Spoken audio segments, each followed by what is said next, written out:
জানাই প্রীতি, শুভেচ্ছা ও আন্তরিক ভালোবাসা। আপনাদের সামনে প্রেজেন্ট করতে চলেছি ডিজে এসকে রিমিক্সের পক্ষ থেকে একটি সুন্দর ভক্তিমূলক গান। তো চলুন প্রথমে গানটির ভোকাল শুনে নেওয়া যাক।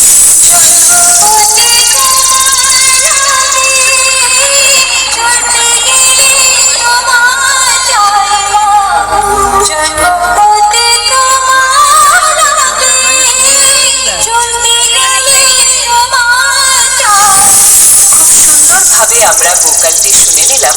এবার হাই কোয়ালিটি সাউন্ডের সাথে সম্পূর্ণ গানটি